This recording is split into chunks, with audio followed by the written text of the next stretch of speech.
To our active participants, supportive attendees, and knowledge seekers, ladies and gentlemen, a pleasant day to all. Though we are in different parts of the world, this activity unites us all. Feed your skills, innovation, inspire, impact.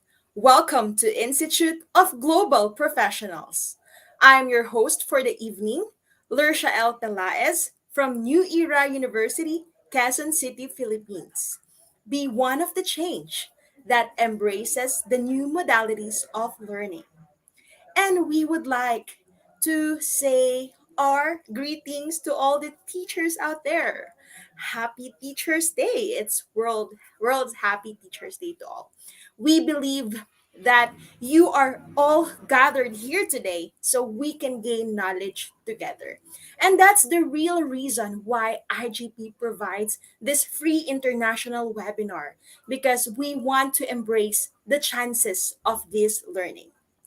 Each time, you can also like and comment in our webinar. Don't forget to tag and share with your friends and community. We are hoping that all of you will be associated with IGP as a global member. Please continue being with us in all the webinars. Check in on the IGP page, recommend IGP, and mention your friends. To all the New Era University teachers, thank you so much for being one of the IGP Global members. Before we start our program, let us learn more about IGP. IGP is an institution of global professionals which serves student and community resource, provides holistic social work and education to create a proficient generation. Our mission is to empower people and enhance effective training and consultation all over the world. We organize our webinar, training, offline and online courses by best and trained speakers, coaches to create a best learning platform for all of you. IGP is a social organization and ISO certified training and education institute, internationally recognized, globally accredited, reaches 100 plus countries, 100 plus professions, 3,000 plus organizations, 700 plus speakers. We are committed to serve you. We expect that that these webinars help you in your professional growth, and we wish that you will stay with us in this long journey. Let me remind you again to share, tag, and comment because your encouragement helps us to do better, to provide quality service to all of you. And for the certificate, please click the link www.eduigp.com courses Authentic Assessment in Teaching and Learning Part 2. Please click Enroll Now. This is the same link that can be used for certification, but only after the live program. You need a code to claim your certificate, which we will share only on our live program. To catch your attention and for more updates, you can join all our free international webinars through our official Facebook page, group, and YouTube channel. ISO verified e-certificate will be provided to all the active participants. Noronzaman Balt Kabutagan, happy Teacher's Day too, and Ansel Acevedo Alcala, good evening ka Marisa Gumabong, Ma'am Amelie Katubay, happy Teacher's Day. We are very honored to welcome you all in this another webinar of learning. Let us welcome the 205th webinar of IGP with the topic Authentic Assessment in Teaching and Learning Part 2. It is our privilege to welcome our speaker for today. Without further ado, let us all welcome Ma'am Afroza, actor Tina from Bangladesh.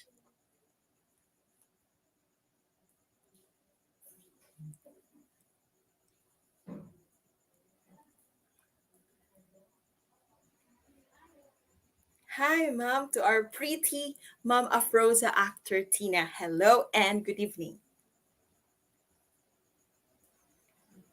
I'm sorry, Mom. I think the audio is not working. We cannot hear you.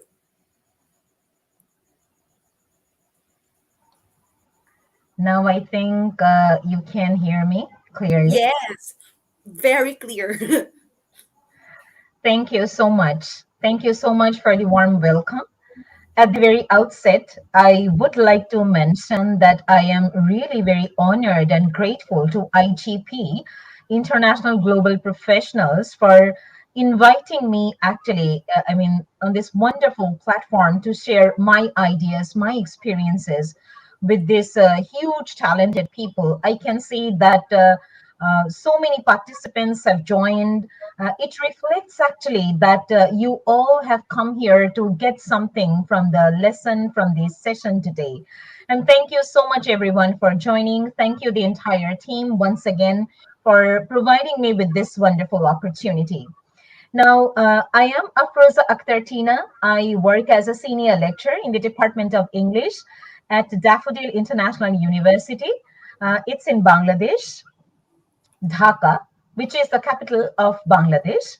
And Daffodil International University is one of the largest private universities in our country. There are almost 30,000 students in our university. So, from that, you can understand how big we are. And apart from that, I am an advanced TESOL practitioner. TESOL means teaching English to speakers of other languages. And apart from that, I'm also an e-teacher alumna of the US Department of State, Dhaka, Bangladesh. And well, I am today really glad because today the topic that I will be sharing with you all is one of my most favorite topics on which I'm highly interested to work on. And as you can see through my screen, that today my topic concerns use of alternative assessments in everyday classroom practices and experience sharing from an EFL classes. Now, to start the, session, to begin the session, well, obviously, I believe that if there are teachers who are watching this session at this moment, they know actually what do I mean by alternative assessment. But if there are people who don't know what do I mean by alternative assessment for them, let me share that alternative assessment obviously is a specific type of assessment, but this is actually students based on students performance. This type of assessment actually is based on students performance. Now, when I talk about students' performance, then obviously it refers to some what? Complex thinking, maybe specific time, and integration of subject matter. So this is how we can define alternative assessment. And obviously, there is a difference. There are a lot of differences between traditional type of assessment and alternative assessment.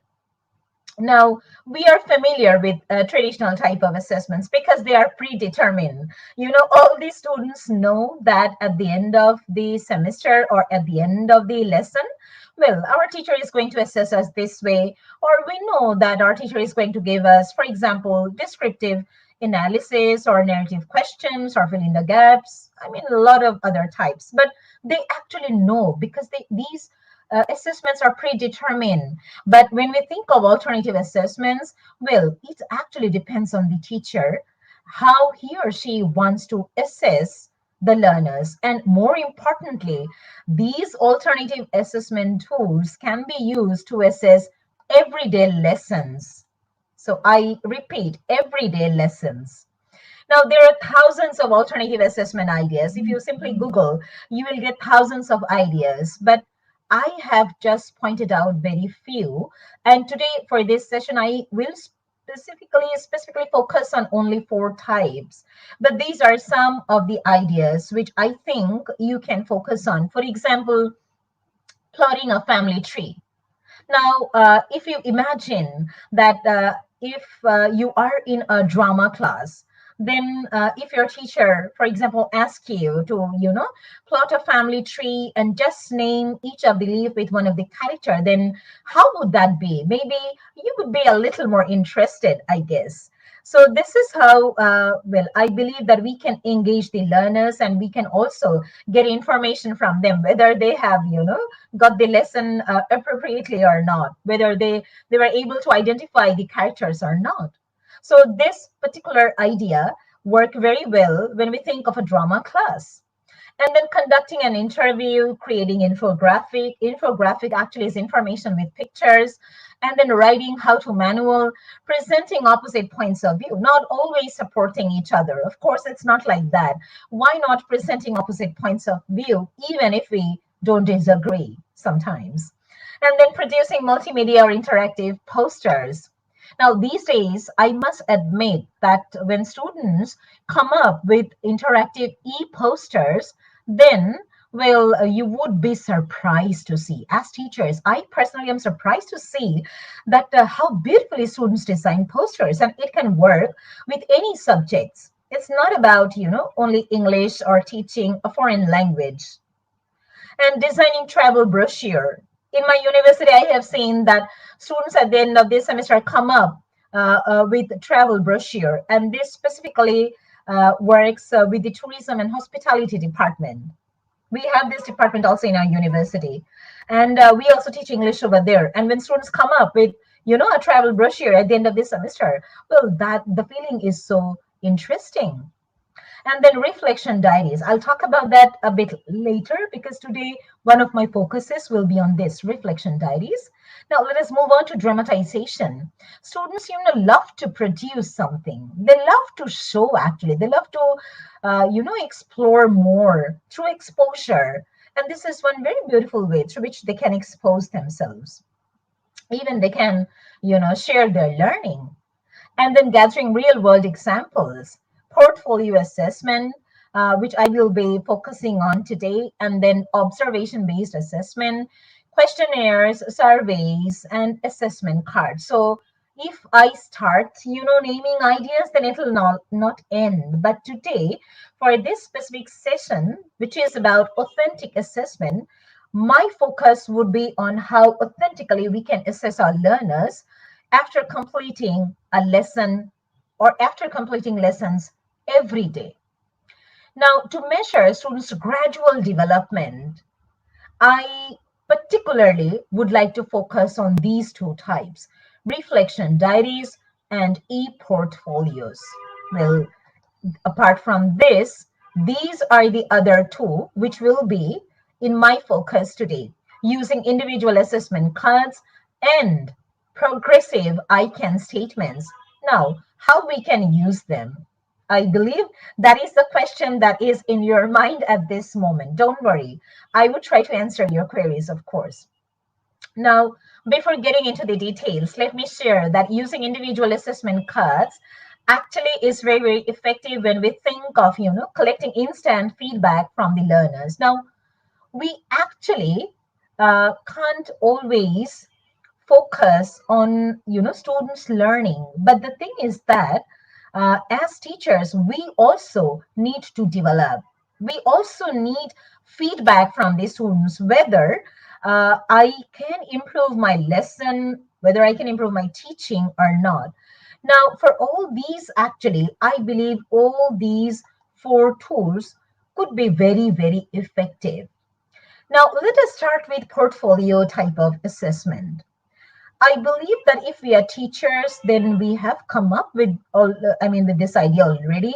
We are familiar with what do we mean by portfolio assessment. But uh, even after that, let me share that this portfolio type of assessment is used to assess, evaluate, and grade students' work. How? Using rating scale, not numerically, not only with numbers. Students, I believe, not always love to get numbers. They don't always love to get scores from the teachers. But what about, assessing them with rating scales? Well, you may think of that. Now, apart from that, this type of assessment encourage and develop a relationship between student-student, teacher-student, and obviously teacher-teacher as well. Now, as these days, as we are online, these days, when we are online, when we totally depend on e-learning, I believe that this idea of e-portfolio could be very, very significant when we think of using, alternative assessment tool or idea. Because when we think of e-portfolios, it actually is more flexible than the physical portfolios. So online portfolios obviously are more flexible, less cumbersome, and it's easy to keep a long-term record through e-portfolios. And apart from that, when we think of portfolio assessment, will these reflect students' real performances, their weaknesses, their strengths, and lots of things? Because an e-portfolio may contain a lot of things. It depends on the teacher actually, how he or she wants to, design that portfolio with the students, of course. For example, an e-portfolio, as I have mentioned in the slide, it may contain different types of files, different types of materials, because we often provide materials to our students so they can keep them actually over there in their e-portfolios, and it may include text, pictures, videos, and etc., etc. Then they may also keep their writing samples. As an English teacher, I teach writing courses, writing skills. So whenever I teach writing skills, I have found that my students prepare several drafts, and this is how they improve, this is how they continue, and they come up with their final draft. So all the drafts could be kept over there in the e-portfolios, and then their projects, their classwork, homework, and well, also their extracurricular activities. Now, the next assessment idea, which I will be focusing on today, is reflection diaries and how we can maintain that. Now, maintaining is something which should be associated with this idea, reflection diaries. We need to maintain it. Our students will have to maintain that. Other than that, it won't be possible for them, to measure their gradual development. So measuring gradual development is the significant idea when we think of using reflection diaries in the classroom. Now, with reflection diary, a student may reflect on the following points, on several points, but let's focus on the specific following points at first. Well, the teaching learning activities, obviously, they may include that in their reflection diaries. And this may also provide opportunity for them to search for and express their learning in a personal way. So whatever actually the students are writing in their reflection diaries, they're writing them in their own personal way. So this is how they actually, are able to connect with the teacher, with the facilitator on their own ways, which is very important. Coming up, with the personal ideas and coming up on, personal ways. And also, apart from that, to relate and apply their learning to their own teaching and assessment practice. Well, as an English department teacher, I must say that, well, most of the students of the department, English department, they end up in being English teachers. So this reflection diary actually helps them to become English teachers as well, because they have that opportunity to reflect on their own work while being a student. So they can also, this can also help them to be future teachers, where they can also reflect that how their students will reflect after each of the lessons that they will be teaching, maybe. Well, there are a lot of advantages of maintaining reflection diaries, but here I have mentioned only three. For example, students are actively engaged when when we request them to fill up that reflection form at the end of the lesson.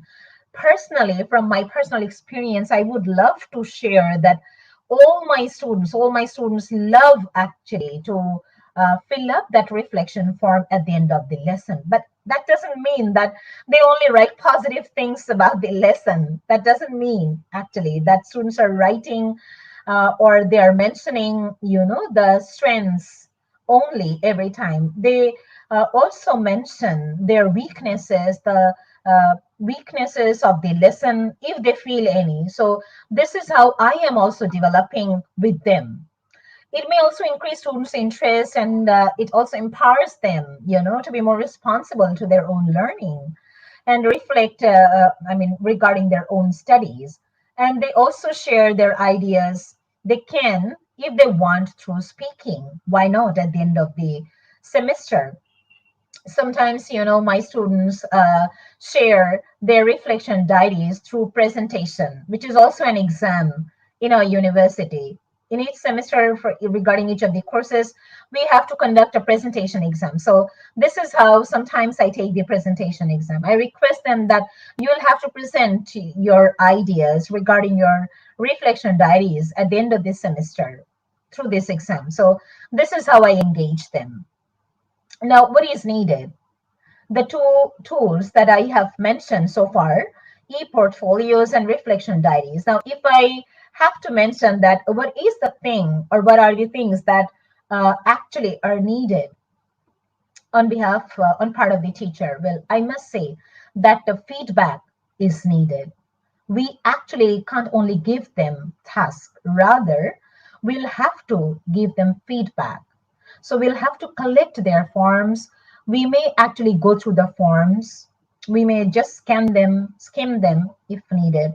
And then, of course, feedback is important and proper documentation. We need to ensure that whether the students are properly documenting all their files or not. Now, the next important assessment idea, which I will be focusing on, is using individual assessment cards. And this is very much important when we think of, collecting instant feedback from the learners. Now, I believe that there are people in this session today who have never heard about using individual assessment cards. Now, where does this idea come from? The idea actually comes from a Japanese teacher, Clive Lovelock, who developed this process of using, assessment card. While teaching communicating skills in his class, he came up with this idea in 1996. And more interestingly, this idea actually has four guiding principles. As you can see, if we start with the top, if we start, with the top point, which is at the top, obtaining, storing, retrieving, and using the language is important. And it starts actually with obtaining when we think of using assessment cards. And then if we move on to the right side, active involvement of students in the learning process. So they should be actively involved. And the next point is about consciousness raising. So they should be aware, that this is the purpose for which I'm using this assessment card, or these are some specific purposes for which I will be benefited if I can use assessment card appropriately. And well, we may end with the idea of social strategies and communication strategies. How these strategies can be engaged with this, can be associated with this idea of using assessment cards. So these are some guiding principles, and let me show you Clive Lovelock's assessment card. I believe you can see this colorful card. This is one side of the card because Lovelock's card has two sides. This is one side of the card. As you can see, there are a lot of information over there which will be filled up by the student. I repeat, all the information will be filled up by the student. The teacher actually would be a very good observer because we can't rely on every student all the time. So a teacher should be a very good observer, but the student will have to fill up this form on his or her own. And as you can see, it starts with name and it has a lot of information. This is the other side of the card. As you can see, there are class numbers as well, 24 classes, probably he taught in the semester. And yes, there are some keys through which he was, assessing each of the lesson. As you can see, E with using English, C for, classroom communication, Q for asking question in English. So yes, these are some keys which he used. Now, obviously, there are some important things that should be noted while using this assessment card in the classroom. Because at the beginning, if the students don't have clear ideas about this assessment card, it won't be possible actually for them to use it. It's not possible. So they should have, clear understanding about the assessment card, why will they use that assessment card, how actually they will be filling up that assessment card. So all these questions should be answered at the beginning. Now this is a customized assessment card of mine.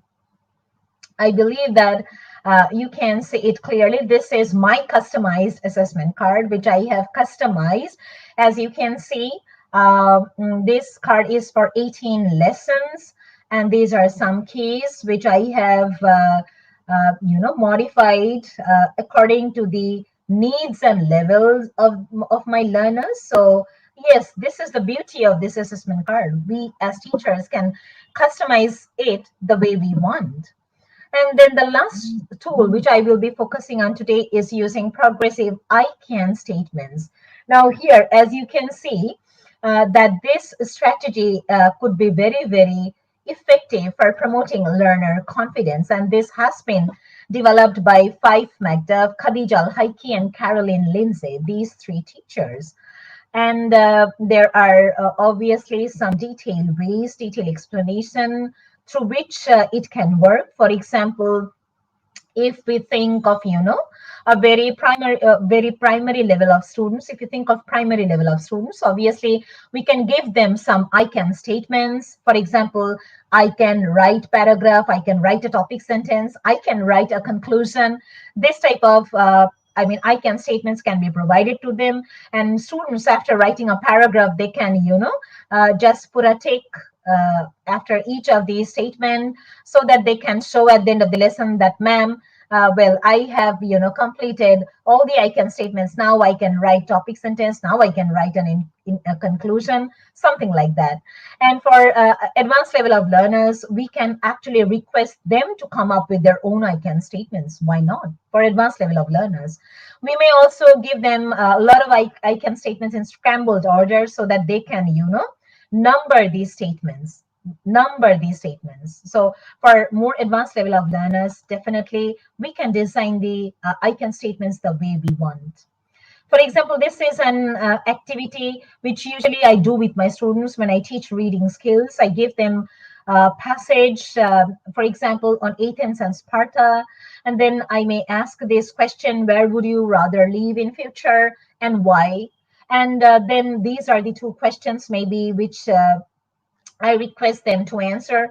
After reading the handout, write an argumentative essay. They would write an argumentative essay after reading that comprehension or passage, and then they will have to assess their own writings with the help of I can statements. So this is how an activity may work. But obviously, there are some specific objectives which should be fulfilled. And as I have mentioned, the students should have very, very clear ideas what they will be doing, what are they doing, why they're doing this, how they will be benefited. So all these questions should be answered. And there are certain levels, through which we can engage our learners. We can assess the lessons. For example, we can move towards a level up approach. For example, they may start with level 1, and gradually they can move to level 3, 4, 5, 6, the way we want.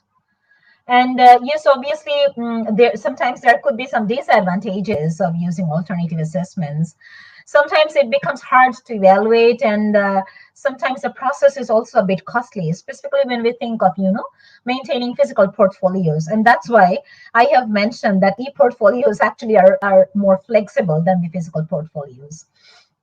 And sometimes there could be some inaccurate reflection of student progress, because yes, even after being very good observers, we may find that some students progress may not actually have that accuracy, and this is also natural. But yes, apart from all these, I believe that using alternative assessment ideas could be very, very beneficial if the teacher and the student are aware of all these things beforehand. For example, I wanted to show actually an example from my Moodle, although I don't have enough time, but still I would like to mention that in our university, we use Moodle as the blended learning platform. And this is how I try to engage my students outside the classroom. Well, in association with this alternative assessment ideas. For example, I always request them to share two learnings of the lesson, or two things that they have learned from the lesson today, or from the week, and yes, one thing that they would like to explore more in future. So this is how we may also engage them through blended learning platform, which as also is, a type of alternative assessment idea, if we can utilize the platform.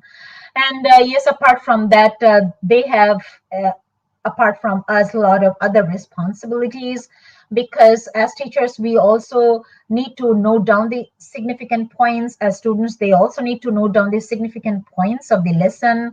As teachers, we may need to improvise the lesson, we may need to improvise our teaching. Why not? And as I have mentioned, a teacher actually has, I don't know how many, but a teacher has various roles.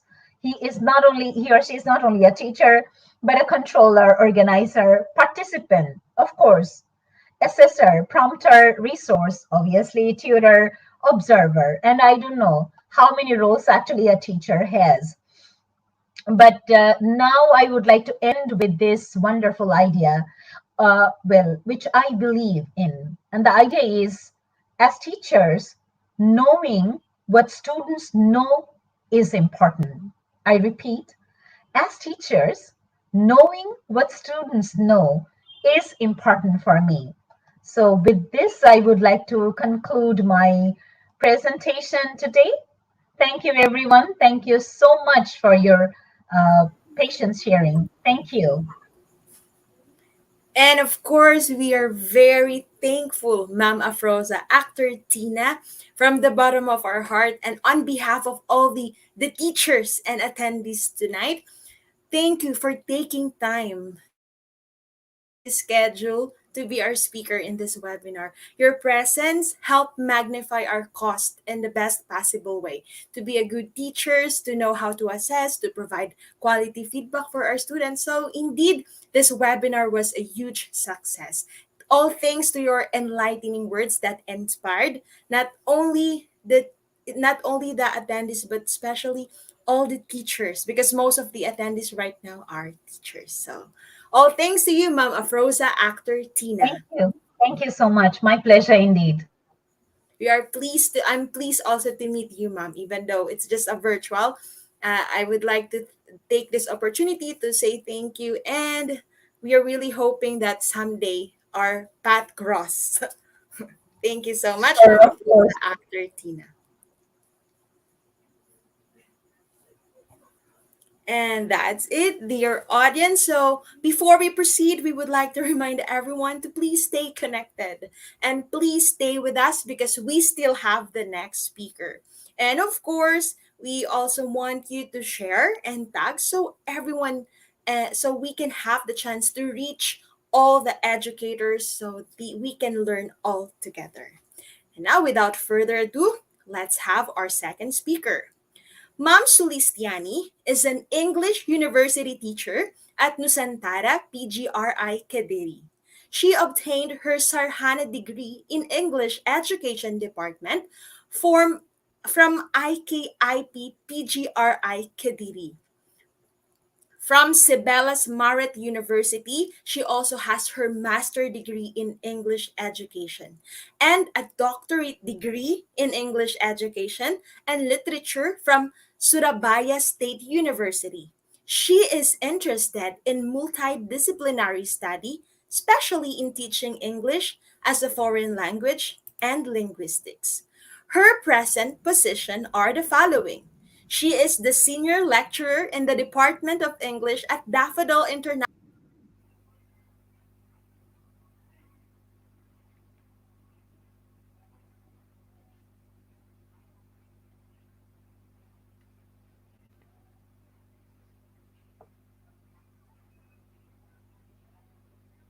Hello, good evening.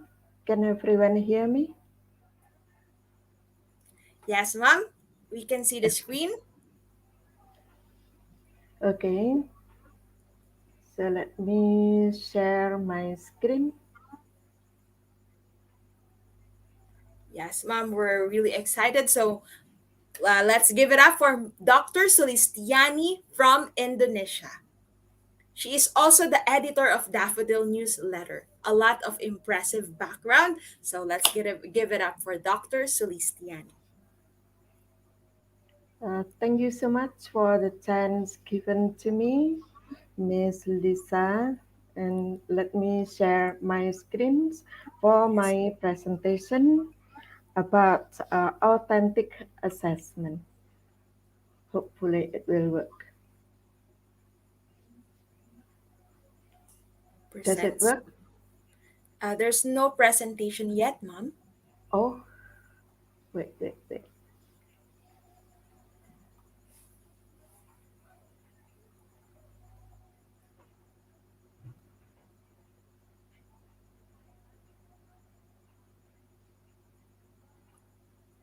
Yes, Mom, we can see it clearly. Okay, thank you. So, good evening, everyone, dear participants. Glad to have you here, uh, seeing my presentation, and hopefully it can be useful for everyone. Uh, and under the title Authentic Assessment in Language Teaching and Learning, I would like to share about some ideas about, for example, the definition and how to develop, what is it, authentic assessment, and uh, how to make a rubric of authentic assessment and so on. So let me start presenting the definition of authentic assessment.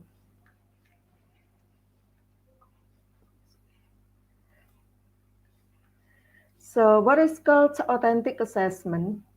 Authentic assessment is a form of assessment in which students are asked to perform real-world tasks that demonstrate meaningful application of essential knowledge and skills.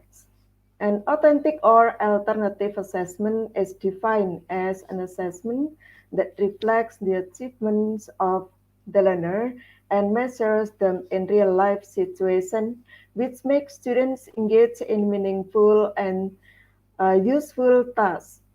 Besides, it develops students' ability to think critically, which documents the link between learning and teaching. So, what is the importance of authentic assessment? It is very important. Besides measuring students' skills, yeah, it is a part of teaching and learning process. So it can be done in everyday teaching and learning in classrooms. Uh, what is critical of authentic assessment as the component of the classroom? Yeah, it provides students with an idea of their progress in a course. It also identifies individual strengths and weakness, and also ultimately serves as the measure of whether students achieve the course learning objective.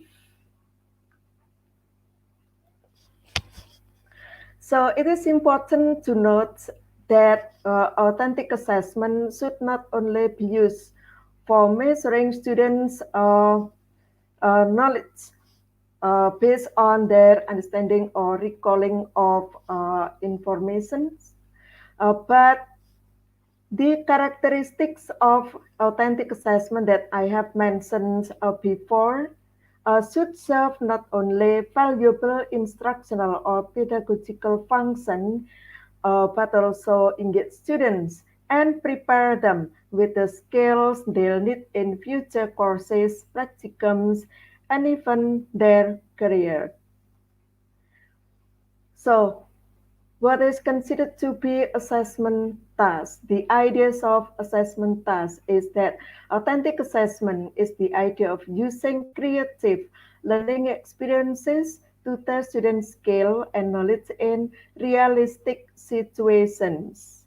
An authentic assessment measures student success in a way that's relevant to the skills required of them once they have finished your course or degree program. Then what makes an assessment authentic?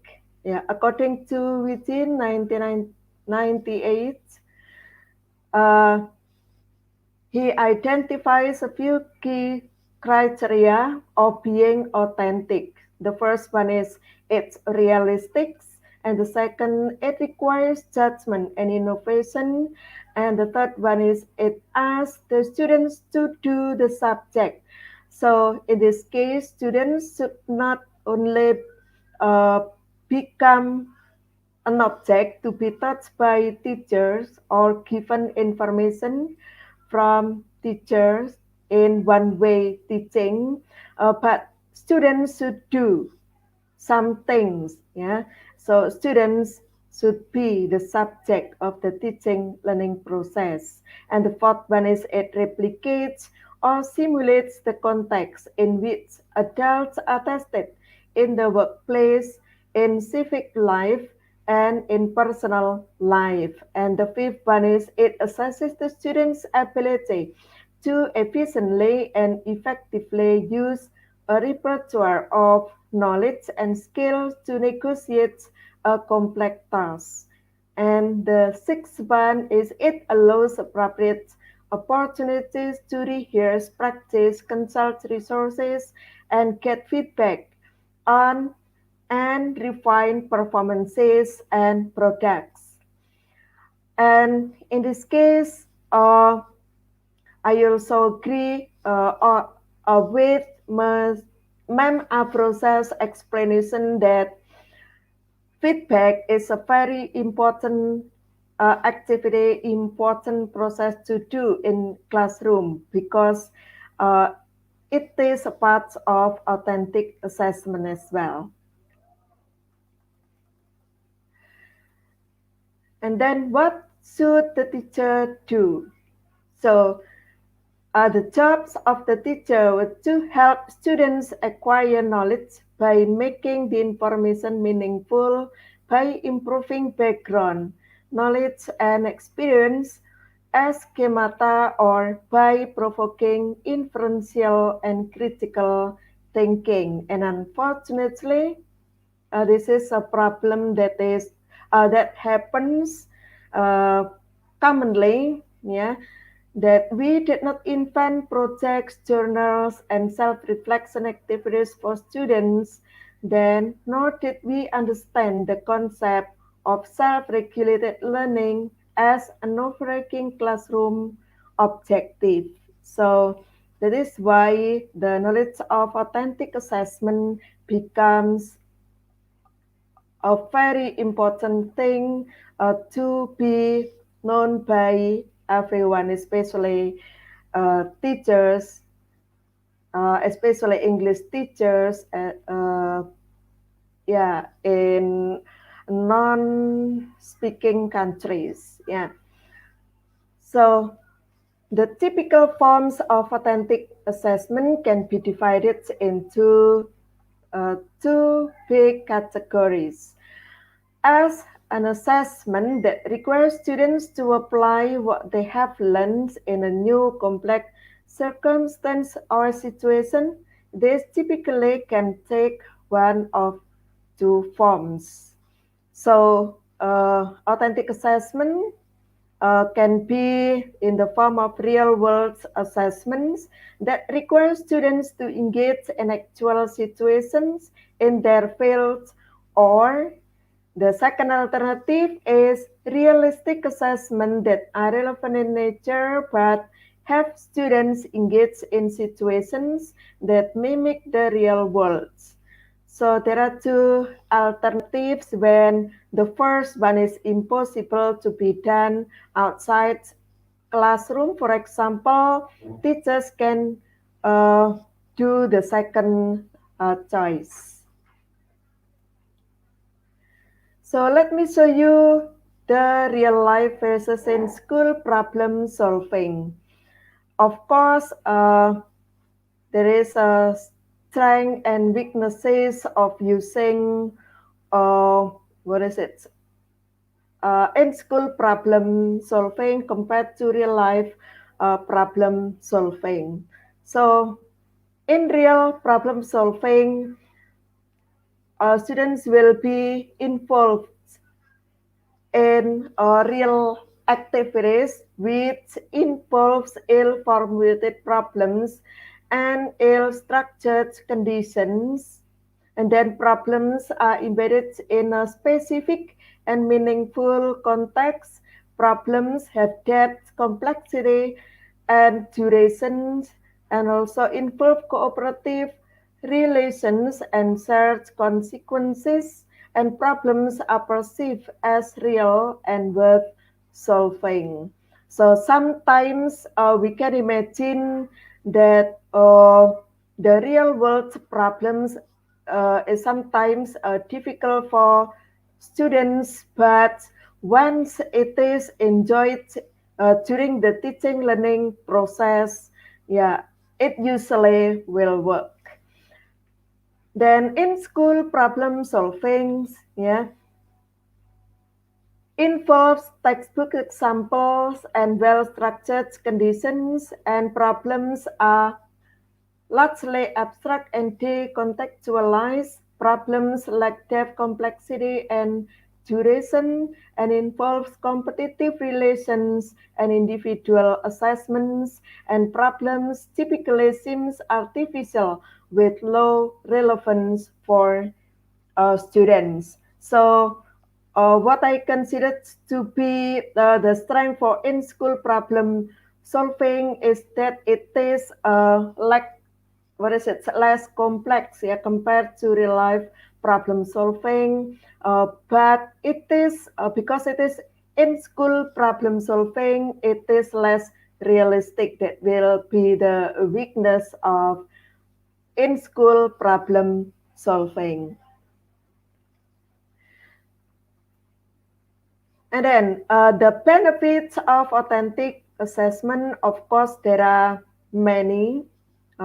So it is important to be noted by English teachers that notably authentic assessment breaks the traditional paradigm of multiple choice or automatically scoring tests and quizzes, which can lead students to believe that learning means staying up all night and cramming to memorize terms or expected answers.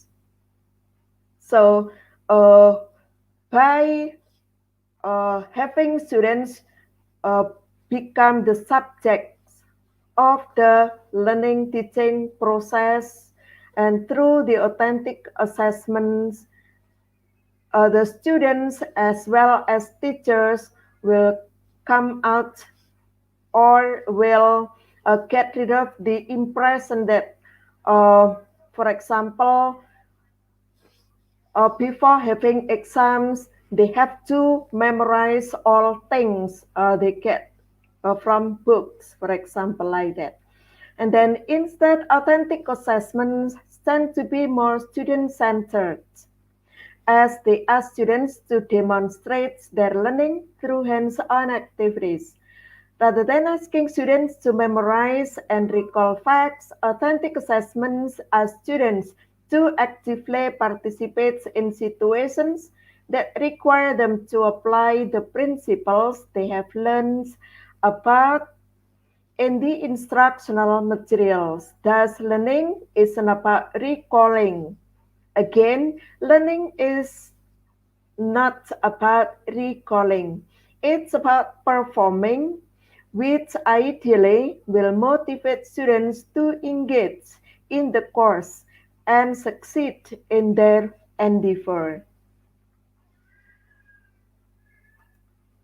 Then comparing typical tests and authentic tests.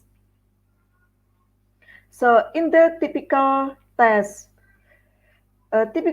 require correct responses, while authentic tasks require a high quality product of performance and a justification of the solution to problems encountered.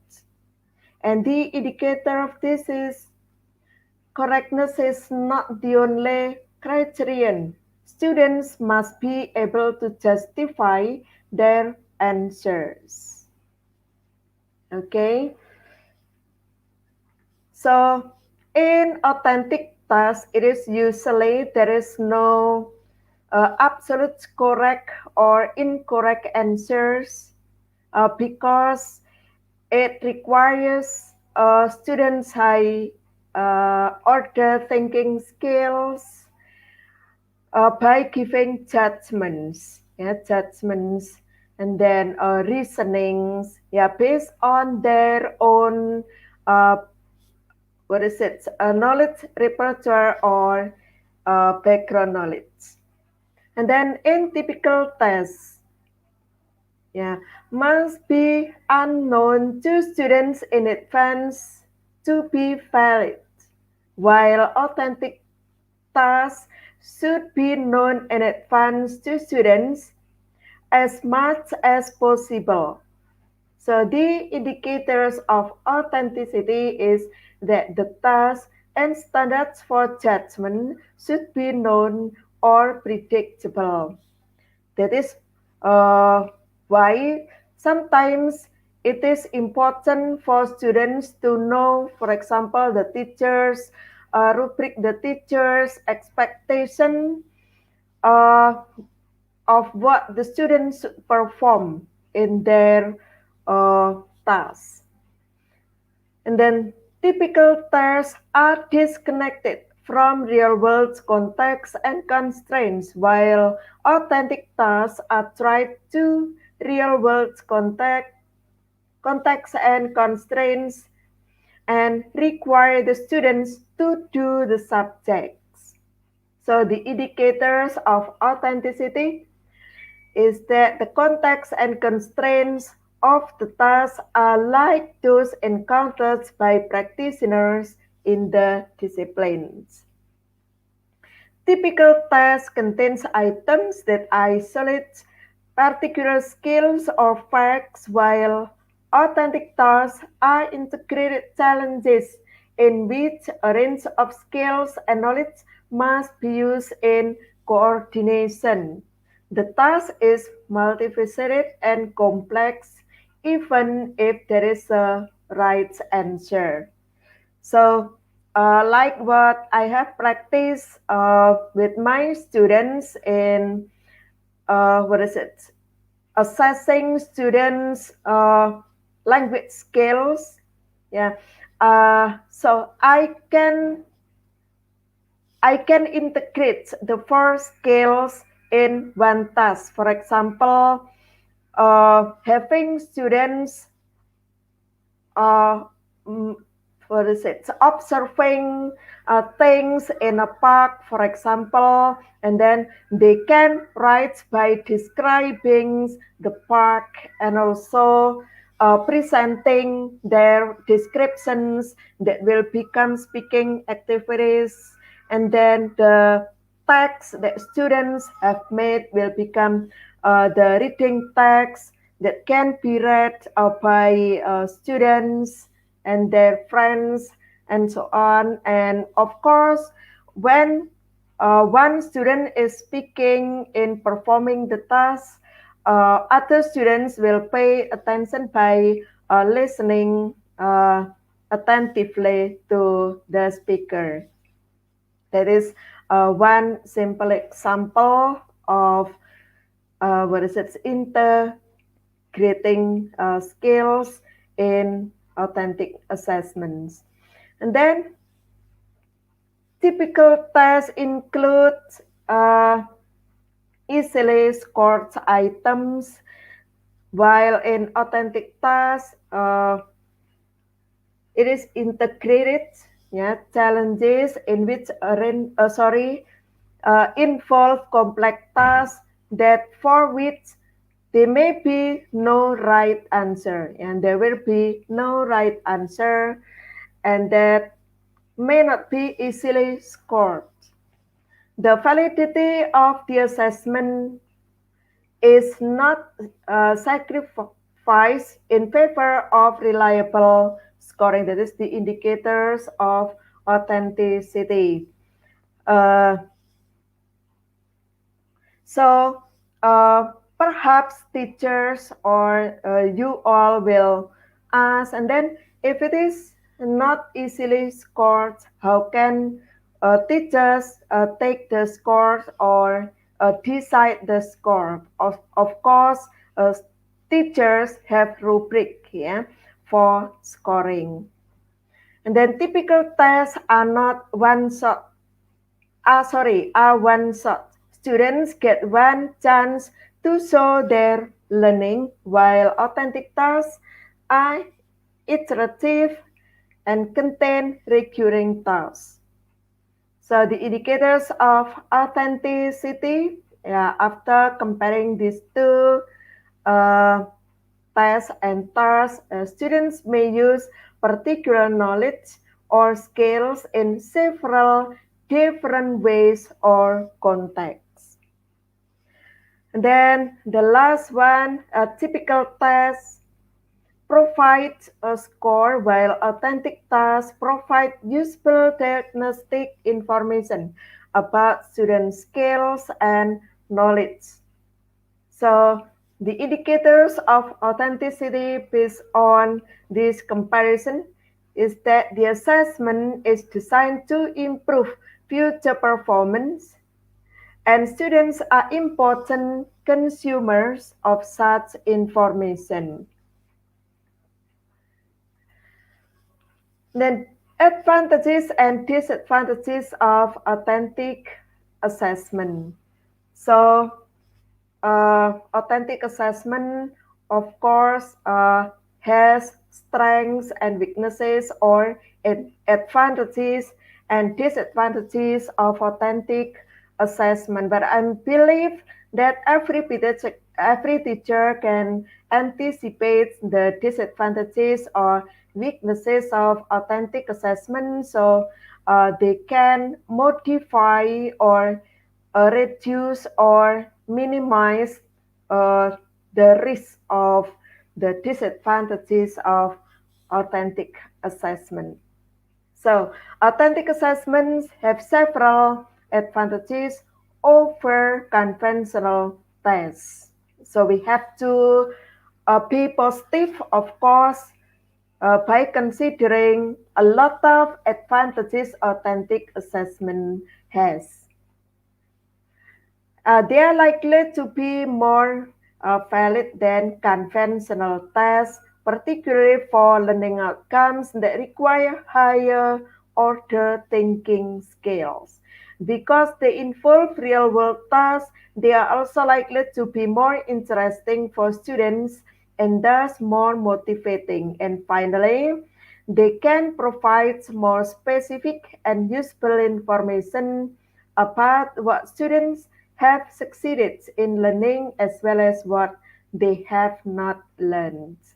However, authentic assessments may require more time and effort on an instructor's part to develop and may be more difficult to grade.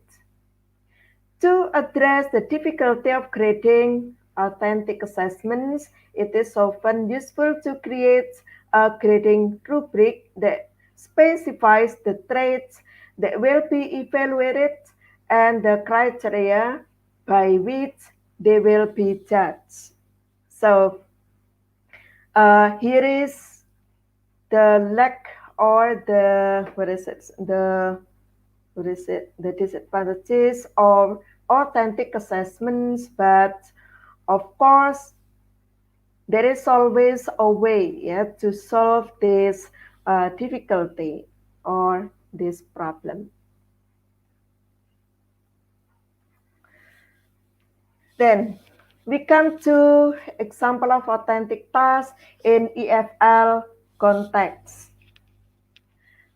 Ma'am Afrosa has elaborated and presented a lot of examples of real life assessment, yeah, real life tasks, yeah, in her teaching learning process based on her real experience, but uh, I'm interested to present this uh, as perhaps as enrichments. Yeah. So, for example, the target is pre-university level EFL learners with the focus of developing both language and academic skills. And the activity prepared is the class becomes the editorial board of the school newsletter. The name is the English Preparatory School or EPS newsletter. And then the students' role, yeah, students will become journalists or editors of this newsletter. The students will do many activities to complete the task.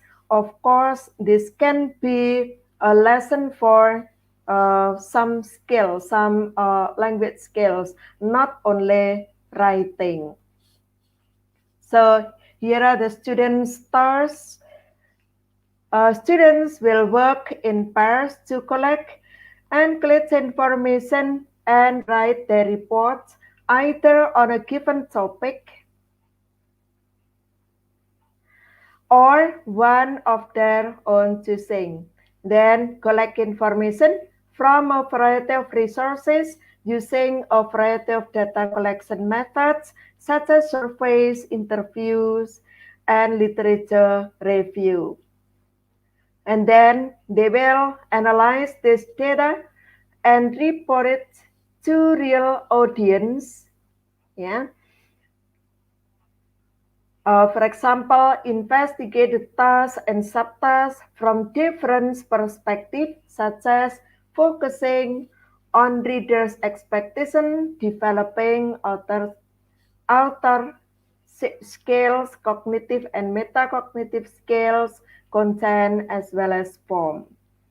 Next, anything that necessitates the use of language will be done in the target language. So it is important for students, yeah, to be able to what is it speak, read, write, as well as listen because their task will be various, yeah, in various forms of using the four language skills.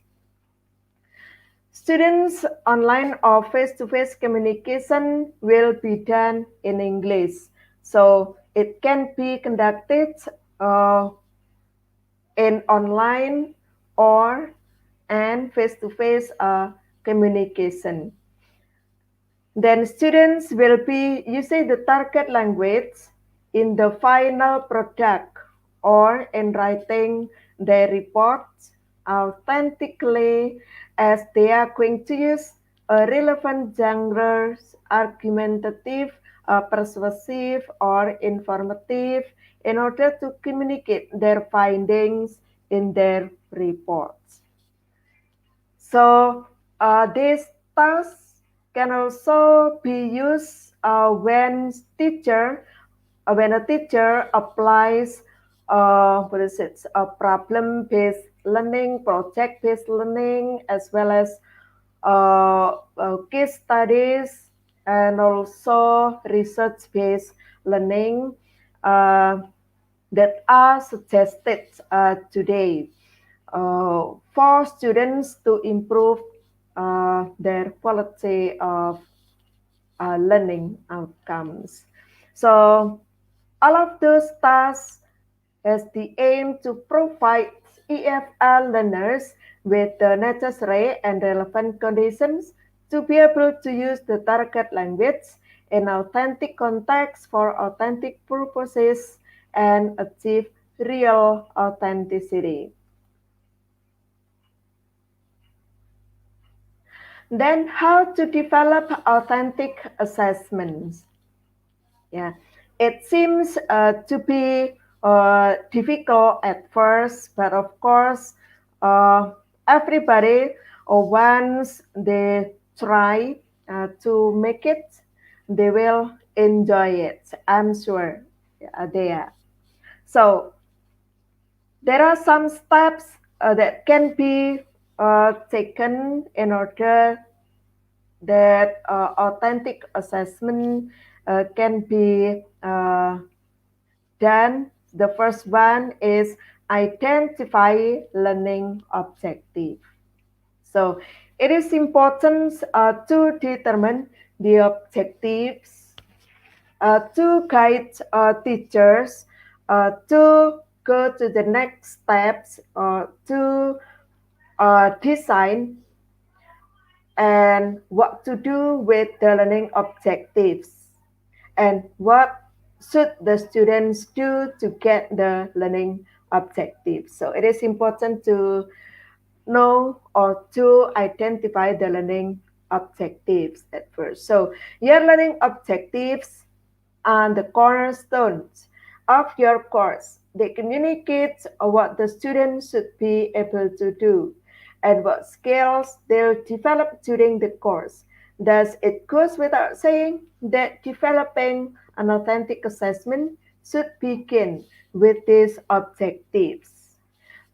By starting this process with an objective in mind, you ensure that the authentic assessment you are developing will align with the objective and any corresponding instructional materials. So, how to make the learning objective operational? It is important to for teachers uh, that the measurement should be operational, observable, and so on. So, for example, by the end of this course or any instructional unit, students will be able to blah blah blah. So you can fill these blank spaces with operational verbs. Yeah, referring to what students should be able to do. The second step is define relevant tasks. So after determining the learning objective, teacher can begin defining relevant tasks to that objective. After identifying the learning objective, you are looking to measure through authentic assessment, then start defining what students will actually do by looking at what professionals in your field do on a daily basis and how those tasks might relate to selected learning objectives. Although the task doesn't ultimately have to relate to your fields, it should require students to apply themselves in a relevant and new situation. To identify relevant tasks, consider starting with the verb of your learning objective, as I said before. And then the third step is identifying essential performance criteria. This step focuses on how you will know whether they have done it well. After all, just because an authentic assessment doesn't look like a traditional assessment doesn't mean that the goal isn't the same. Perhaps the goal will be exactly the same, but the way we assess the students will be much different. You still need to have an indication of how well students have performed and whether they have achieved mastery. Okay, and the fourth step is to develop a rubric to measure the student. So there will be a final decision to show how well students have done their tasks. So rubrics are a powerful tool for many assessment types. and they are an essential component of authentic assessment. After all, authentic assessment are fairly subjective, so the subjectivity will be minimized by using a rubric. So, and then when designing your rubric, you should use the performance criteria you have identified and come up with measurable level for each. Once you have developed your rubric, consider presenting it to students before they begin the assessment. That way, they know what you expect of them and can more readily measure their own performance. So it will help students to focus on their performance. What is it? Based on the teacher's expectation. So it will also lead the students to get on the right performance. Okay, the next we'll discuss about an effective learning objective. Yeah, how should it be? So, an effective learning objective should be student-centered. It means it should describe what students will know or be able to do, not what you will teach or cover. So it is very different from the traditional assessment. And then it should be students must be active, yeah, in which it should describe what students will be able to do as a result of what they are learning. And it should be also observable, which means it should describe visible behavior, not inward states such as understanding or appreciation. So, teachers should choose the operational verbs in order that the learning objective effective. So the students' activity, the students' performance will be correctly what is it measured. And the next is should be specific, which means it should describe activities or knowledge that students can gain from your course or other instructional unit and not be overly broad or narrow in scope. Okay, then here are some guiding questions in order that the assessment, what is it, the rubric effective. So the first guiding question is what are the key points of the course, and then what are essential skills or pieces of knowledge for your fields or subjects. For example, in this case, familiarity with terminology or methodology, building certain experience. And then the third question is what do you want your students to remember, and what practical skills do you want students gain? So perhaps this question can guide teacher to create the what is it the rubric. And then tips for writing your learning objectives. Okay, consider employing Bloom's taxonomy that will, what is it, very helpful, yeah, for teachers. The teacher should know this, yeah, in order to be easy in constructing the learning objective. A framework for distinguishing different types of intellectual skills can be seen in Bloom's taxonomy.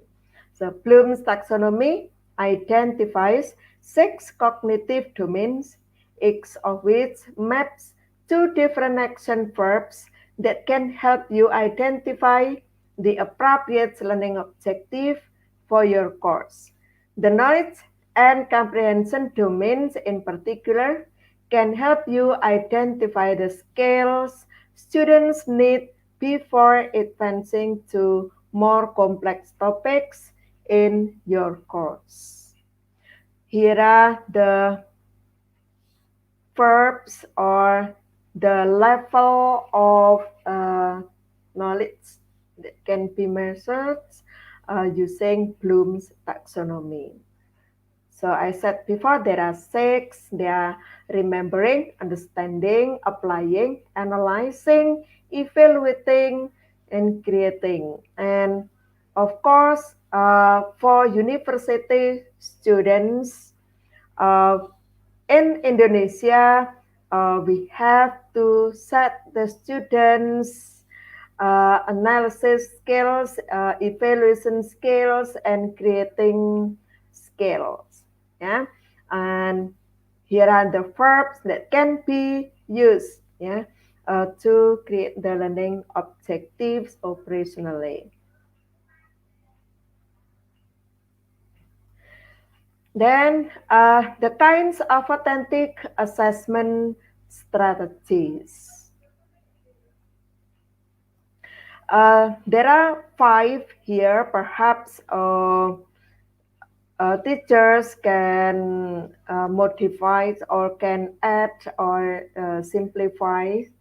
Uh, but here are what I share to you. The first one is a performance-based assessment in which students demonstrate how to use skills in real life situations through simulations or presentation.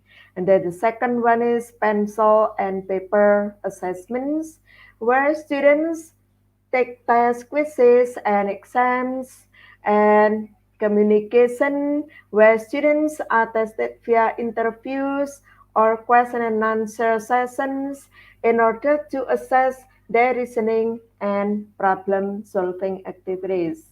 And the fourth one is classroom observations, in which teachers observe students' behavior and progress. And self-reflection, students diagnose their own strengths and weaknesses in order to identify their needs. Yeah, the example has been given by Ma'am Afrosa using the I can card. Yeah, it is interesting, and it will be useful for assessing students' strengths and weaknesses, in which this goes to self-reflection strategies.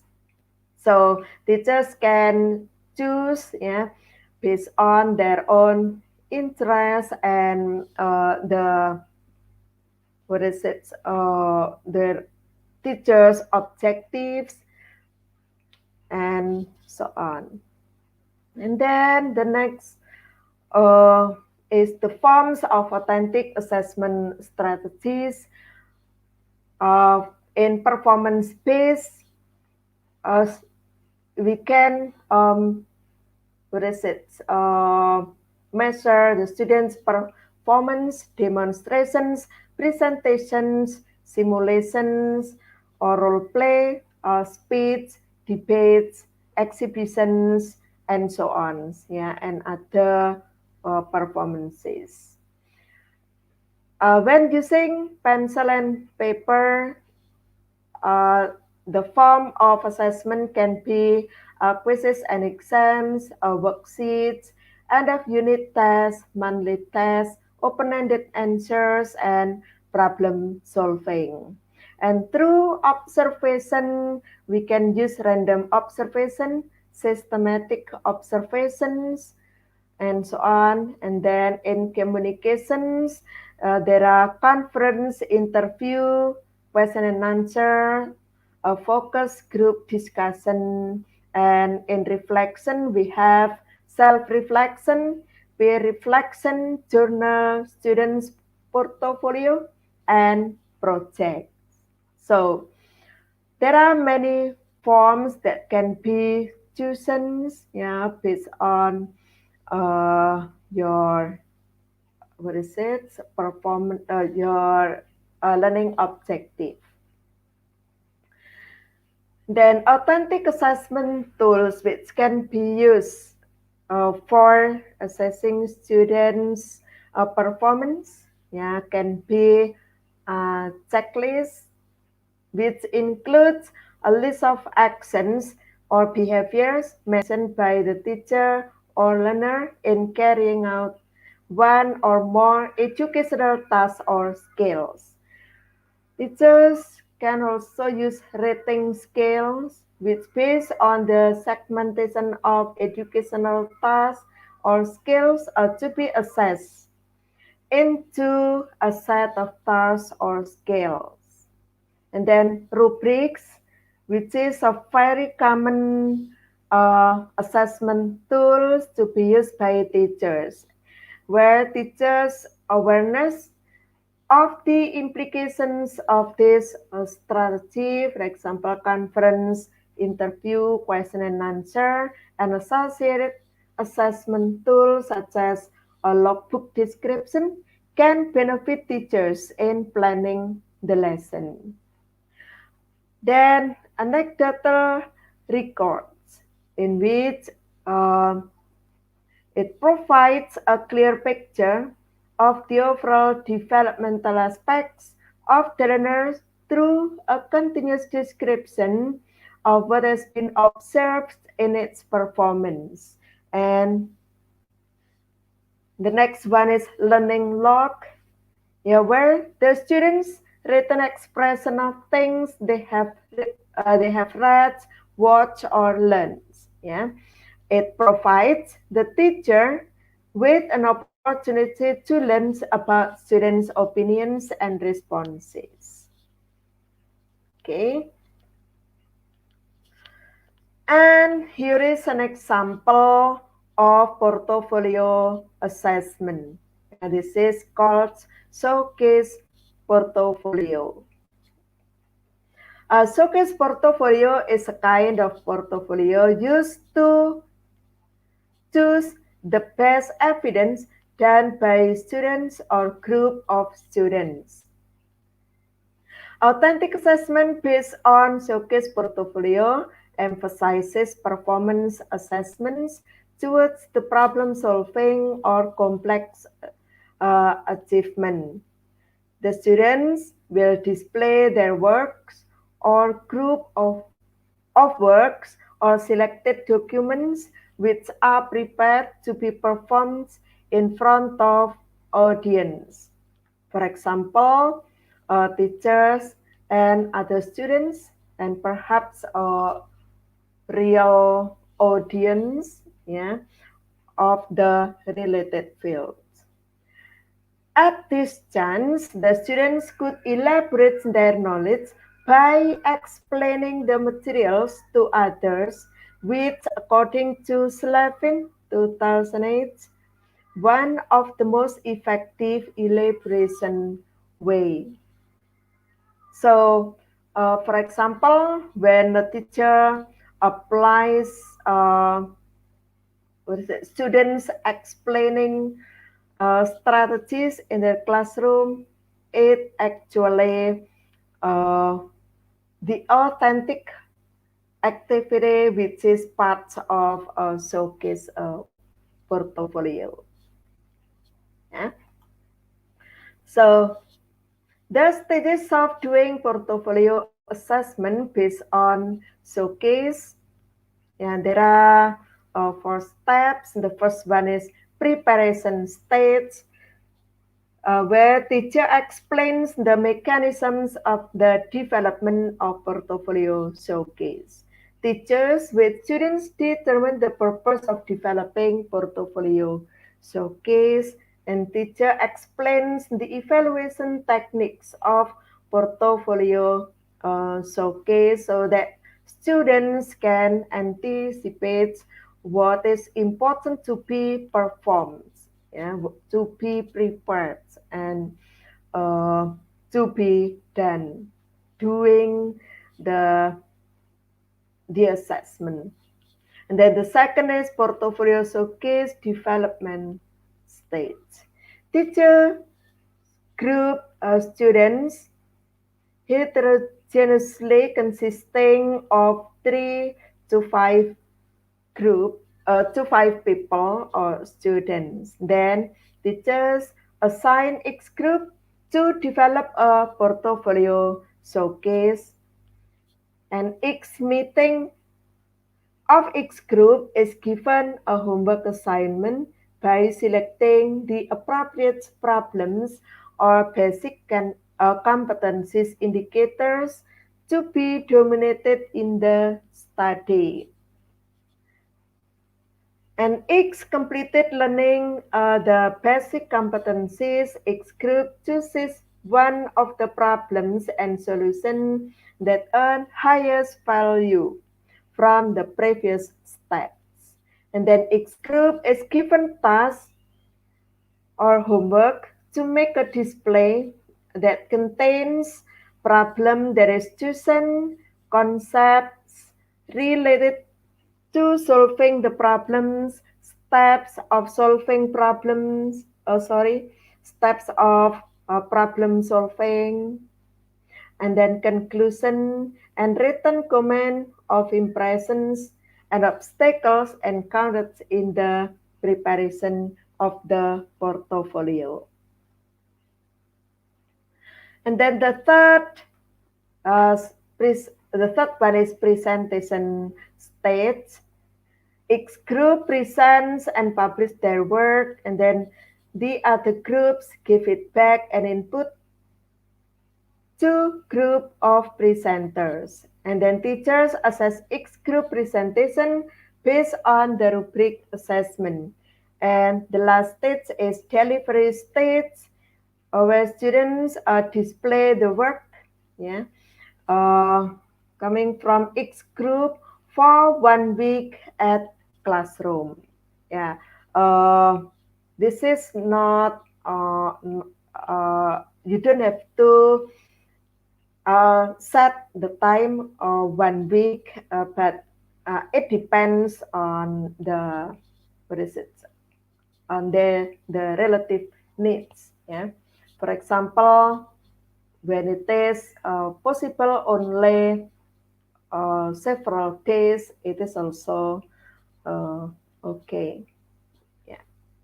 And then during the display, the students can ask questions to other groups related to the contents of the portfolio rendered on the displays. Yeah.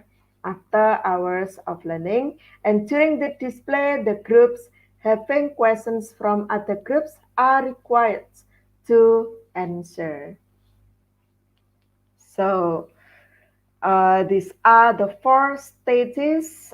Perhaps it can be implemented, yeah, in our classrooms. Yeah, in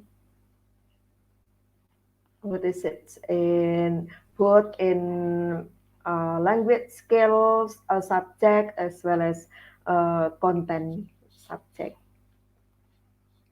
And then assessment rubric for showcase portfolio. Yeah, can be divided into three aspects: cognitive, affective, and psychomotor, yeah, as usual. So, from the aspect of cognitive assessment rubric of learning outcomes of cognitive uh, aspects cover indicators which related to knowledge in subjects problem solving, in which the basic competencies should be reached on learning. An assessment rubric of learning outcomes of cognitive cover indicators which were assessed with the way for each proficiency level indicators. Yeah, for example, one aspect can be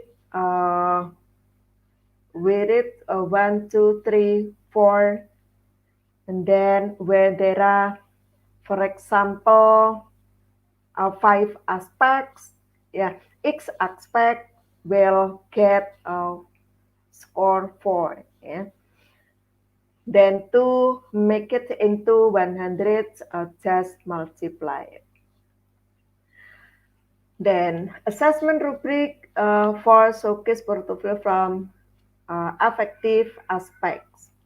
7 mature attitude indicators perhaps cover demonstrates high sense of responsibility, and then glad to cooperate with group members, and show high disciplines, show high confidence, respect the opinions of others, polite in conveying ideas, enthusiastic in completing tasks, yeah, uh, where they can be measured qualitatively with value and its grading score. And then it can be graded from excellence, and then good, fair, and less with its own score. For example, uh, students whose excellent performance will get 4, yeah, with its description, which match the description. It completes, yeah, based on the description. And good can be scored 3 with this description, and so on. And then assessment rubric for showcase portfolio based on psychomotor aspects.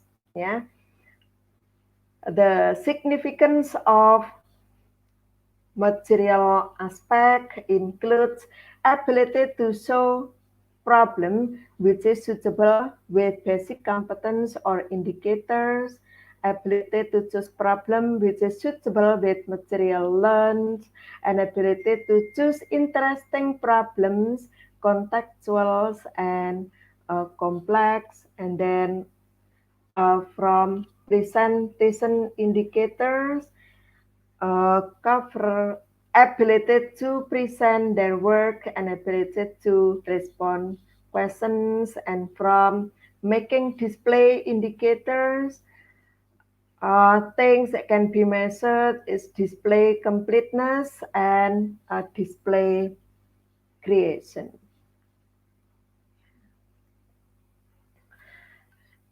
And this is the example, which will be the last slide, the last thing to present here. Or perhaps it is too small, but hopefully it can be, what is it? Can be seen. Let me make it bigger. So this is the example of assessment rubric portfolio showcase. Yeah.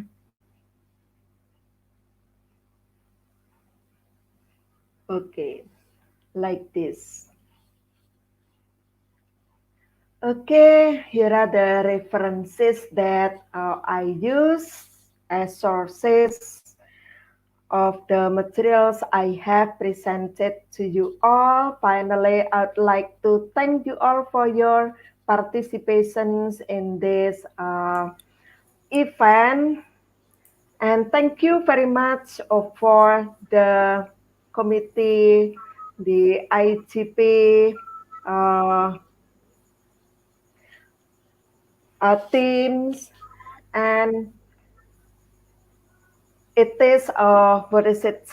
an appreciation, what is it, that I will never forget. Yep. Hopefully, I can present other ideas in the, what is it, in the coming similar event. Thank you so much. Thank you very much. Thank you, Mom, for making time to have your presentation right now. It was informative and fulfilling because of your presence. This time and this chance certainly benefited from your breadth of knowledge and depth of expertise. So, giving it your time really helped us all to learn. Thank you so much. Thank you so much, Dr. Sulistiani. It's We my would be pleasure. really glad to see you again on the upcoming webinar of IGP. Thank you so Thank much. you. Thank you so much. Now it's time for the quiz competition. I hope that all of you, yes, sir. I'm back.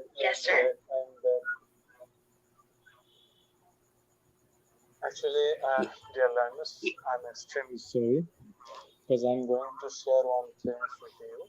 That is, we don't have any electricity in my area still now. But because we completed our session, right now we have quiz competition. There isn't problem. I can I uh, I can run the quiz, and you can also participate, and you can also get your quiz completion certificate. That's true. But I'm not able to share my screen from mobile. So now it's your turn. What should you do? Is it you? Would you like to join quiz competition, or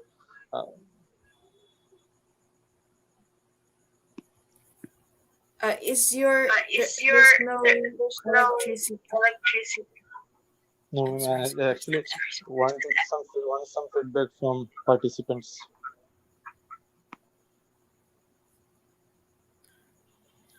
I can run the quiz, and they can also participate in the quiz competition. And after quiz competition, they will receive their quiz completion certificates also. But from my mobile, I'm not able to share my screen. That's the point. Oh, it's. I think it's okay, sir. If they can answer, but there's no screen sharing. Yeah, they can join. Everyone can join. Everyone can participate. And after quiz competition, they will definitely receive their quiz completion certificates. But the problem is, from my end, I'm not able to share my screen from my mobile because I'm connected from my mobile. Yes, sir. We understand there's no electricity in your place. Yes, ma'am. From last 3 days right now, we have daily 2 hours electricity backup. Only daily 2 hours from for the last 3 days. In between 2 hours, we are not able to charge all the gadgets and all the backups. So this is so much painful for me. But until all the things, I'm trying to complete my sessions for our participants. So you will just give the code, sir, No, and then they will. I think we can run quiz competitions without sharing my screen. They can join quiz competition. We can run the quiz competition. What do you Okay, think? sir. Okay, sir. Okay, as previous, I just go to slido.com and just give me a moment. The code is IGP quiz. Always the same code IGP quiz, and already we have 50 participants in quiz competition. Already we have 50 participants, and this is my first time to moderate this quiz competition from mobile. Okay, This sir. is my first time. All right. So to all the participants, you can join using this the code on the screen. Yes, it's IGP capital quiz. Right, so let's join. Right now we have 97 participants in quiz competition. 98. Okay, we will wait more 3 to 4 minutes more. Okay.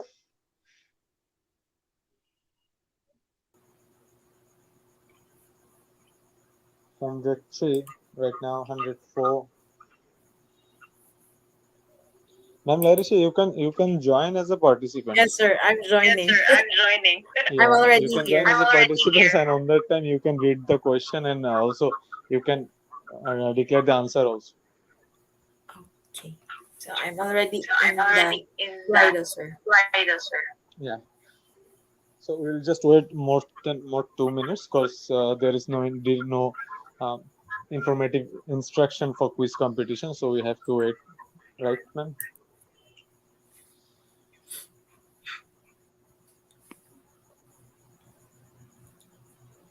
We have 129 right now. We'll just start after 2 minutes. We have already 136 participants. Yes. Then this is your responsibility. You have to moderate quiz from as a participant for the first time. Okay, sir, but I think there's an echo and I keep on blocking. Yes, ma'am. Actually, I'm joining from mobile. That's the reason for echo. When Right, I'm sir. going to start quiz, on that time I make myself mute. Okay, sir. And after quiz competition, we will directly move for certification process. I will show the code for certificate, and I will share the link in the comment section immediately after the quiz competition. Okay. Noted, sir.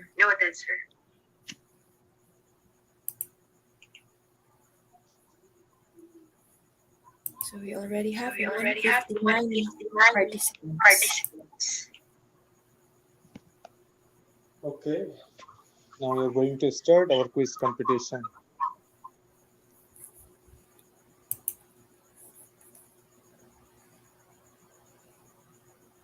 So we have the first question. For classroom management strategies to be most effective, there needs to be proactive well-being support for teachers. Is it true or false?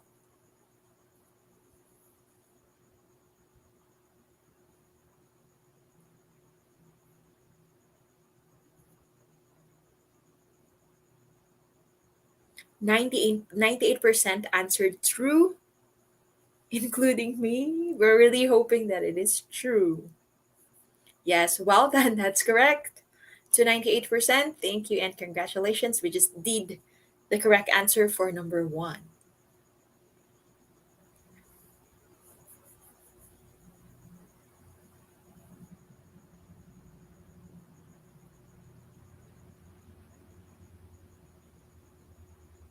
Students develop and use more effective strategies such as blank detection and self assessment. What will be your answer? Is it error, threat, cheating, and radiation?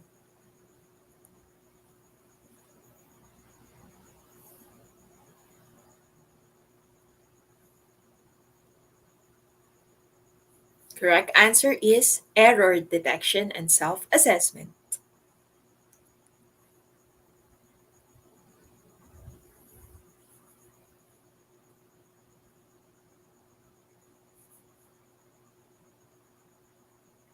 Teaching the moment is an effective strategy in teaching how to express your feelings.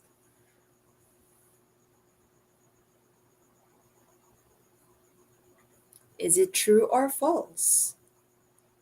Teaching in the moment is an effective strategy.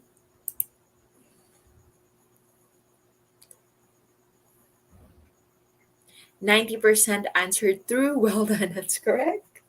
Congratulations.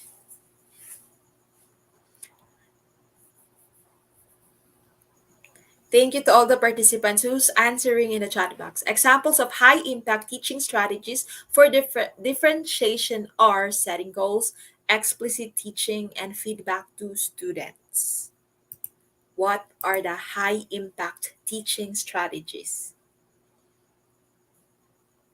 Is it setting goals, explicit teaching? 90% answered all of this. Now we will be moving to question number 5. Teachers understand the effectiveness of their teaching and select and adapt strategies to organize fun activities, plan for end of year drinks, meet students' need, and get out of yard duty.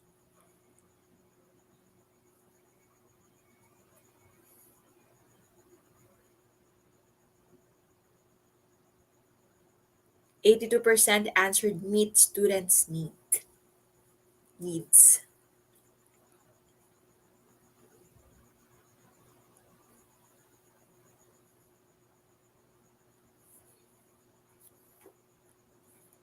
Now let's proceed with question number 6.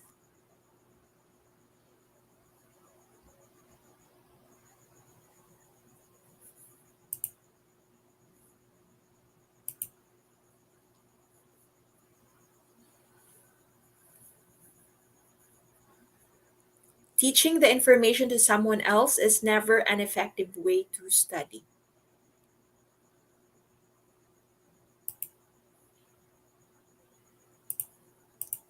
Teaching the information to someone else is never an effective way to study. True or false?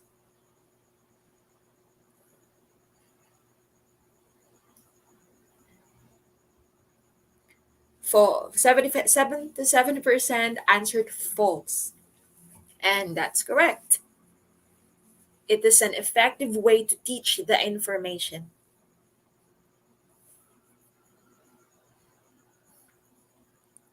Thank you, Kimberly Victoria de Guzman, for answering. Which of the following are examples of effective classroom management strategies? A. Establish routines, keep students engaged, create clear expectations, and all of the above.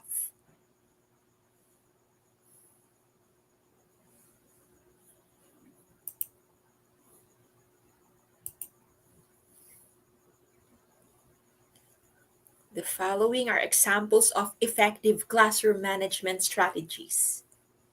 99% answered establish routines, keep students engaged, and create clear expectations. Oh, the correct answer is, of course, all of the above. Now we will be proceeding to question number 8. The teaching cycle is linear, only happens once, or is ongoing, cyclic, and continuous? Thank you, Ma'am Julie Tiberio Valencia, for answering it correctly. Yes, all of the above. Thank you, Ma'am Julie. And Leila Gunda, you're correct too. So the teaching cycle, is it linear, only happens once, or ongoing, cyclic, and continuous? 98% answered teaching cycle is ongoing, cyclic, and continuous, and gladly to say that it's correct. Ma'am Maria Teresa Yambao, thank you for answering also in the chat box. Camarisa Gumabong, thank you too. Below the effective learning strategies, accept, assess before teaching, motivated to learn, offer appropriate choices, and sleep before teaching. So what below are effective learning strategies accept? Assess before teaching, B, motivated to learn, C, offer appropriate choices, and D, sleep before teaching. 91% answered sleep before teaching. It's not an effective learning strategies. And for our, yeah, thank you, Jovelyn Basada, you're correct. And nicely nice. Effective teaching strategies is A, give them a referral, B, get mad, make fun of them, C, ignore them, and D, provide assistance and provide positive reinforcement. What is an effective teaching strategy? get mud. It should be provide assistance and provide positive reinforcement. Yes, that is one of the most effective teaching strategy. Congratulations to everyone. We just finished the quiz and that's it. We just finished the quiz. Also me, including me. I successfully finished the quiz, but I'm just from top 50. So at least I tried. So that's really matter is we're trying. If students can try, teachers can try too. So congratulations to all the quiz competition winners, to all the top 10. Congratulations. Congrats to everyone. So we will just be waiting for the code because due to unavoidable circumstance, we will not conduct the question and answer session because of the electricity problem in Sir IGP's place. So the certification link is already in the chat box. I'm also looking at the chat box. Today's code for certificate is IGP 7474. Again, IGP 7474. So if you use this code, you can claim your certificate. Remember, the certificate will not be validated without the code. So please remember the code IGP 7474. Congratulations also Linda Deep for completing today's webinar.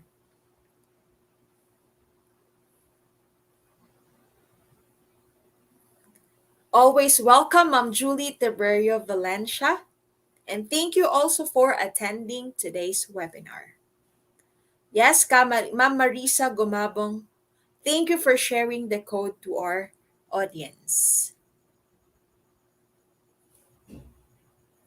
Just wait for the completion certificate po because there are maximum users po. I'm sorry for using po because po is used in Filipino as a sign of respect. So that's it po. Always welcome Eugene Best Gabriel. So once again, the certification code is IGP 7474. So to all our knowledge seekers, thank you always for joining us. Always welcome Ma'am Marisa Gumabo. Mylene Bandiam, Victoria De Guzman, thank you for joining us today. Ira May Alamis, and thank you, Ma'am Julie, for sharing the code. Ma'am Leah Octoman, Ma'am LV Montalvo, and to all the teachers out there, Ma'am Nympha Abawag, thank you for starting this celebration. Ma'am Amilin Katubay. So IGP 7474. So all of you has remarkable patience. Our patience is the product of diligence and our unwavering sense of purpose in fulfilling our career as teachers. Thank you for your patience and for joining us today. So please keep yourself posted by following the IGP page, the YouTube page, and the Facebook group. Please feel free to recommend and check in IGP. Always welcome Paul Cypress and Ma'am Maria Teresa Yambao. Yes, happy Teacher's Day to all. We are all celebrating the World's Teacher's Day. So that will be tomorrow. But we just have our advanced celebration today. So thank you so much. And of course, happy Teacher's Day. More learnings to come? Yes. Hello, ma'am. Can you hear me? Yes, sir, we can hear you. Yes, sir, we can hear you. Actually, sorry, we had some plan for Teachers' Day, but due to the problem in the electricity problem in my country, in my area, we are not able to run that program, but we had some program for tomorrow. Okay, We sir. already cancelled that. So we will have a special So we will program have for a special tomorrow. program for today. No, ma'am, we Tomorrow's already teacher. cancelled that. We had a program tomorrow, but we already cancelled that. Oh, because of the Oh, electricity because of the problem. electricity problem. Yes, because tomorrow it can be at least 2 to 3 hours backup for our in our country for electricity. So that's the reason. In between time, I can do that smoothly, so that we cancelled our program for tomorrow. But we will definitely do that in the next future. Okay, so we Thank you, always everyone. But understand. Okay, so we always understand. thank you, everyone, our dear learners, dear active learners, those who are in the uh, right now with us. If possible, please make sure that make a check-in with IGP Facebook page, which can increase our satisfaction level more. So we can expect from you, just make a check-in while you are going to post or comment anything in social media with check-in IGP page, which is a more effective for us. So this is a humble request to you all.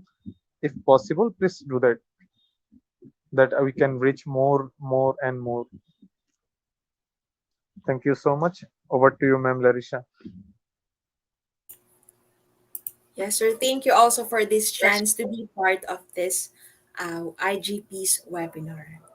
So, dear knowledge seekers, thank you all for joining us. Please leave a review, check in, and recommend on our page, and spread the information to your friends and community. Don't forget to collect your e certificate from our website mentioned below. We hope to see you all again in the upcoming webinars. Despite the overwhelming consequences of this pandemic, this global crisis has also been an extraordinary time for learning. We are learning how to be adaptable and resilient, and the role of teachers really made highlight in these times of pandemic. Thank you to all the teachers, thank you to all the attendees, especially to all the teachers for combining your effort, high-tech or low-tech approaches just to help the students support to their learning. And thank you for balancing education and for understanding our students too. Thank you all. Thank you, everyone. We hope to see you all again next time. So remember, learning should never stop in these times of pandemic. I'm your host for the evening, Lersha L. Pelaez from New Era University, Quezon City, Philippines. Signing out. Stay safe, everyone. Have a great day ahead and have a good night. Maraming salamat. Thank you so much.